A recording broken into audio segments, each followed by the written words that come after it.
part 4 in the series, The Year That I Got Skinny.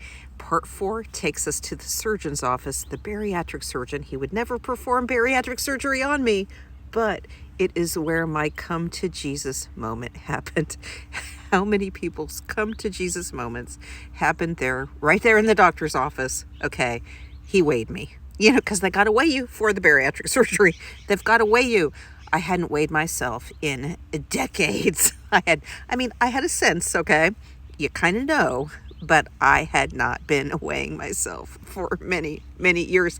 When I'd gone on other diets, I'd gone on one a couple of years before. It was almost 3 years by this point, and I did not know what I weighed. My doctor knew what I weighed because I was going in and getting consults from him, but they knew. And they'd say, wow, Amanda, you just lost, 10 pounds or whatever it was. And they were congratulating me, but I didn't know from what base or what my weight was. I'm like, I don't want to know. I'm just going to keep going, So I didn't know my weight when I walked into that bariatric surgeon's office. And that is when I learned that I weighed 280 pounds. And I will admit, I didn't tell anybody. I was so ashamed of that number. Of course, at that time, I look back and say, of course, I shouldn't have been, that's a whole other topic.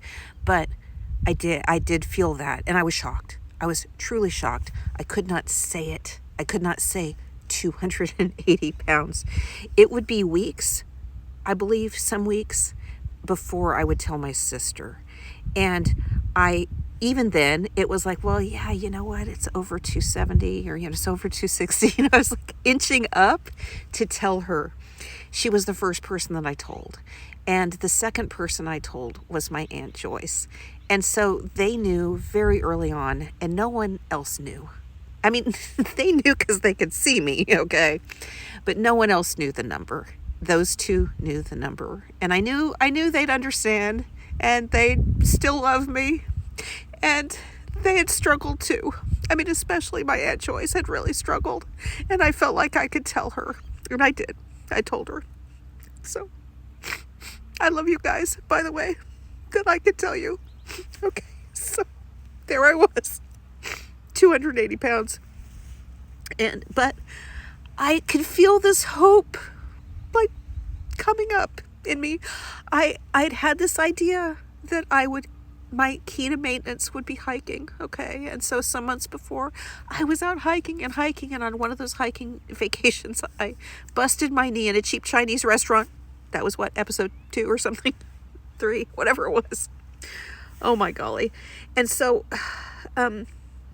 here we are, with the busted knee and not able to hike, but now I have hope. I'm with the bariatric surgeon. I am going to be able to get to the point of hiking because surgery is going to be my tool. And then the hiking will be the key to maintenance. People struggle even with bariatric surgery and need their own solution for maintenance. And hiking would be mine. I'd already found it. I just lost hope that I'd be able to get there. And I had hope with that in that bariatric surgeon's office. I really did. And I also had, that little wake-up call called 280, 280 pounds. And they said, you need to lose some weight before you qualify for bariatric surgery. And so I got out. I'm like, I can lose weight. I've done it. I just don't know how to maintain it, whatever, right? And they said, you're 280, you'll get to 180 with the sleeve. I was getting approved for the gastric sleeve, which is essentially like, just reducing your stomach size. And so I began to go through the process. So I went to the psychologist. You're required to go to a psychologist, have that assessment, and then they, give their okay, that kind of thing.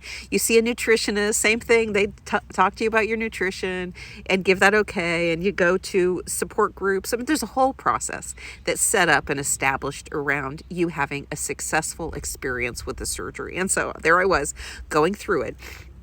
And that is where I got from 280 to 260 in those months after that. That was March of 2017 that I had that appointment in the doctor's office.